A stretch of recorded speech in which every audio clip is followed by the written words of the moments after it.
Brought to you by TechnoSpark 20 series smartphones. I'm superhuman.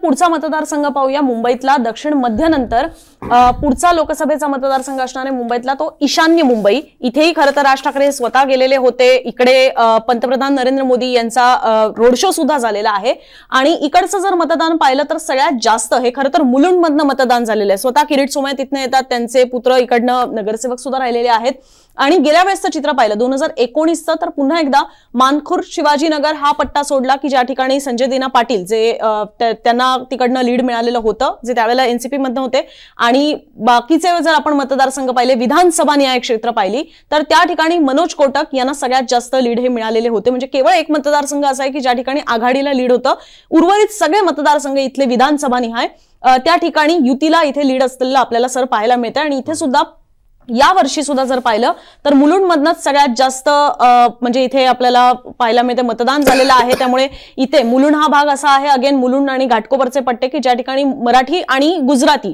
हे दोन्ही काय म्हणतात त्याला आपण समाज किंवा तिथनं ते मतदार खरं तर इथे मोठ्या प्रमाणात असतात। घाटकोपर पूर्व आणि पश्चिम सुद्धा जर पाहिलं तर तिथे सुद्धा 56% घरामध्ये मतदान झालंय। विक्रोळी आणि भांडूप मात्र म्हणजे कारण भांडूपमध्ये स्वतः संजय राऊत राहतात, विक्रोळीत खरं तर संजय राऊत यांचे बंधू सुनील राऊत हे आमदार आहेत।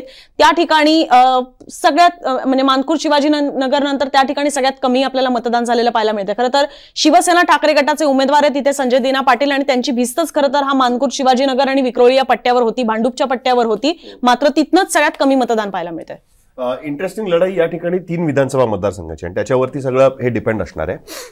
म्हणजे तू बघशील तर इथे सरळ सरळ 3 विरुद्ध 3 अशी लढाई आहे आणि इथे कसं आहे की इथे सुद्धा तू ज्याचा उल्लेख केलास की गुजराती वर्सेस मराठी हा जो संघर्ष आहे तो इकडे आपल्याला बघायला मिळेल। म्हणजे मुलुंड, घाटकोपर पश्चिम, घाटकोपर पूर्व वर्सेस विक्रोळी, भांडूप पश्चिम आणि मानखुर्द शिवाजीनगर। हे का दिसतंय आपल्याला की 5च्या 5 मतदारसंघामध्ये लीड? याचं कारण विक्रोळी, भांडूप पश्चिम आणि या 2 मतदारसंघामध्ये त्यांना लीड मिळाला तो शिवसेनेमुळे मिळाला होता। मुलुंडमध्ये सुद्धा शिवसेनेची मतं आहेत पण भारतीय जनता पार्टीचा हा गड राहिलेला आहे। म्हणजे जेव्हा त्यांची युती तुटल्यानंतर सुद्धा तिकडे उमेदवार निवडून येऊ शकतो भारतीय जनता पार्टीचा आणि तिकडे अनेक वर्षापासून भाजपचं हे आहे म्हणजे अगदी जनसंघाच्या काळापासून। घाटकोपर पश्चिम आणि घाटकोपर पूर्व हे गुजराती बहुल असे मतदारसंघ आहेत आणि जो गुजराती समाज आहे तो कॉन्सन्ट्रेटेड आहे या 2 मतदारसंघांमध्ये।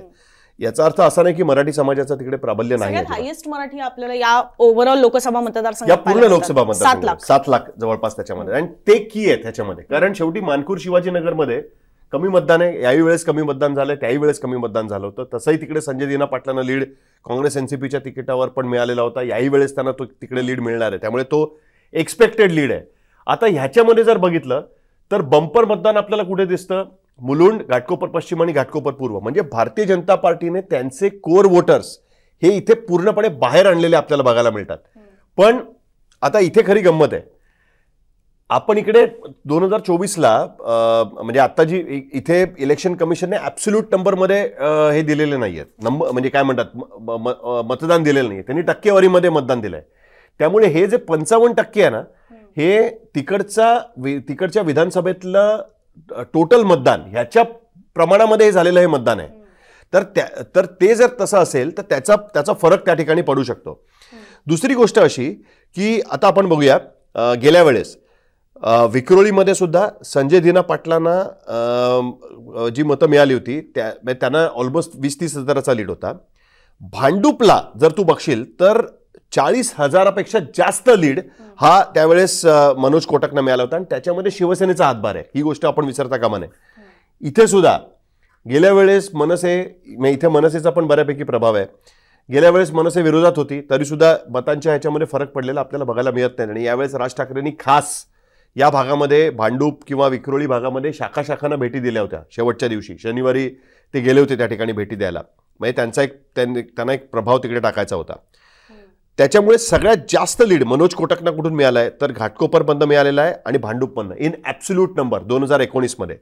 यावेळेस जर भांडूपची मतं संजय दीना पाटलांच्या बाजूने वळली तर ती मतं घाटकोपर पूर्वेला मिळालेला जो काही मनोज कोटकना लीड असेल त्याला स्क्वेअर ऑफ करू शकतात आणि वाईटातल्या वाईट परिस्थितीमध्ये सुद्धा मुलुंड असेल किंवा घाटकोपर असेल इकडे 35-40 हजार मतं संजय दीना पाटलांची काँग्रेस एनसीपी म्हणून आहेत त्या भागामध्ये। आणि त्याच्यामुळे त्यात परत मानखुर्दमध्ये जी 80,000 मतं पडली होती ती वाढण्याची शक्यता त्यांना वाटते.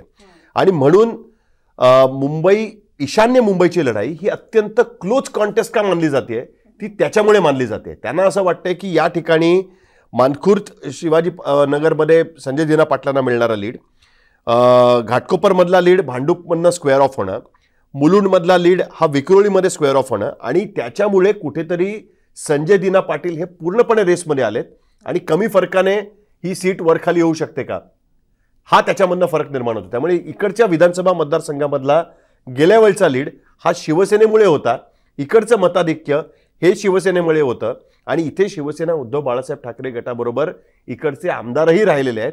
त्याचा परिणाम आपल्याला या निवडणुकीमध्ये बघायला मिळेल का हे बघायचं आहे. अनुजा साठे सरांकडनं याचं उत्तर घेऊया. सर, खरं तर मी ते तुम्हाला पण पाठवलेले आहेत सगळे आकडे, म्हणजे तुम्हालाही ते समजून घ्यायला सोपं पडेल. तुमचं याच्यावरचं काय ऑब्झर्वेशन आहे? जसं आता सर म्हणतात की शिवसेनेने बऱ्यापैकी इथे तारलेला आहे, आता मात्र त्या शिवसेनेमध्ये स्प्लिट आहे, आणि इथे खरं तर शिंदेची शिवसेना नाहीये तर कॅन्डिडेट भाजपचा आहे. हा एकमेव लोकसभेचा मुंबईतला मतदारसंघ आहे की जिकडे शिवसेना ठाकरे गट विरुद्ध भाजप अशा पद्धतीने लढाई होतीये, आणि त्याच ठिकाणी राज ठाकरे जाऊन प्रचार करत होते, त्याच ठिकाणी जाऊन पंतप्रधान मोदी सुद्धा प्रचार करत होते. मराठी मतं इथे कुठे वळतील असं तुम्हाला वाटतं? ते ठाकरे गटाकडे जातील की मोदी आणि राज ठाकरे हा फॅक्टर एकत्र आलेला आहे हे लक्षात घेता आत्ताचे कोटेचा यांच्याकडे जातील? मराठी मतांच्या संदर्भामध्ये आपण जेव्हा विचार करतो ना, तेव्हा मला असं वाटतं की विभागनिहाय त्याची वेगवेगळी ओळख आहे हे लक्षात घ्यायला पाहिजे. मुलुंड हा जो विभाग आहे तो सर्वसाधारणपणे मध्यमवर्गीय अशा पद्धतीचा आहे, आणि त्याच्यावर मोदींच्या भारतीय जनता पक्षाचा जास्त प्रभाव आहे हे लक्षात घ्यायला पाहिजे. म्हणजे जसा विलेपार्ल्याचा एक मराठी मतदार आहे तसा अशाच पद्धतीचा मुलुंडचा मतदार आहे. त्याच्यामध्येही स्तर आहे, ती गोष्ट खरी आहे. एकेकाळी शिशिर शिंदे तिथून निवडून येत होते, अलीकडे आता दत्ता दळवी सुद्धा तिकडचे नेते आहेत. मुद्दा कसा आहे की आपण जेव्हा ढोबळमानाने, आणि विशेषतः आपण लोकसभेच्या ह्याच्यासाठी जेव्हा विचार करतो आहे तेव्हा घाटकोपर काय किंवा मुलुंड काय या सगळ्यामधला हा जो मराठी टक्का जो आहे जो निर्णायक ठरण्याची शक्यता आहे, तर त्याच्यावर भारतीय जनता पक्षाचा जास्त प्रभाव किंवा तो भारतीय जनता पक्षाच्या प्रभावाखाली असण्याची शक्यता आपण जास्त दिसते आहे या सगळ्या ह्याच्यात. आणि त्याच्यामुळे सध्याच्या परिस्थितीत तो कोणाची निवड करेल असं जर म्हटलं तर कदाचित ती निवड ही शिंदे गट किंवा भाजपच्या दिशेने झुकण्याची जास्त शक्यता एकूण या सगळ्याला वाटते. संजय दिना पाटील हे मूळचे तिथलेच आहेत, सगळ्यांना माहिती आहे.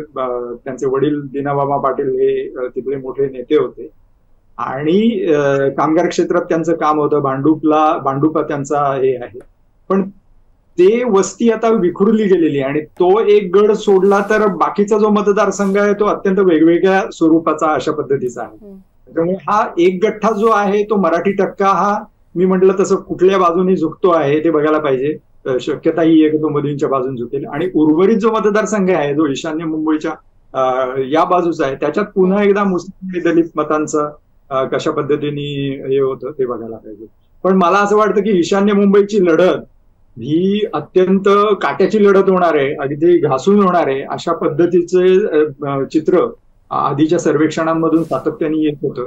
आणि भाजपनी तिसऱ्या टप्प्यानंतर जो एकदम जोर पकडला, जिथे अशा पद्धतीच्या लढती एकदम कसून होत आहेत तिथे त्यांनी भर दिलेला दिसतो, आणि त्याचाच परिणाम म्हणून तिथे मोदींनी रोड शो केलेला दिसतो, आणि त्याचा खूप मोठा परिणाम आपल्याला दिसू शकतो अंतिम जो निकाल येईल त्याच्यामध्ये, असं मला वाटतं. अनुजा साठे म्हणतायत ना, ती गोष्ट अत्यंत महत्वाची आहे की पहिल्या 3 फेऱ्यांनंतर भारतीय जनता पार्टीला कुठेतरी ही गोष्ट लक्षात आली, आणि 4थ्या आणि 5व्या फेरीमध्ये त्यांचं कॉन्सन्ट्रेटेड प्रचार फार मोठ्या प्रमाणात झाला.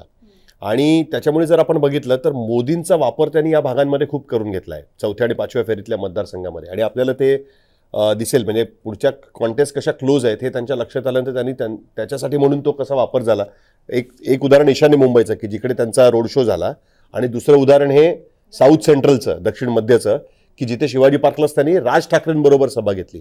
हे 2 त्याची महत्वाची उदाहरणं आहेत. अनुजा, खरं तर राज ठाकरेंची सभा ज्याला मोदी आले असंही म्हणता येईल, कारण ती परमिशन त्यांच्याकडनं मागण्यात आलेली होती. ठीक आहे, आपण ईशान्य मुंबईबद्दल बोललो. पुढचा मतदारसंघ बघायचा झाला तर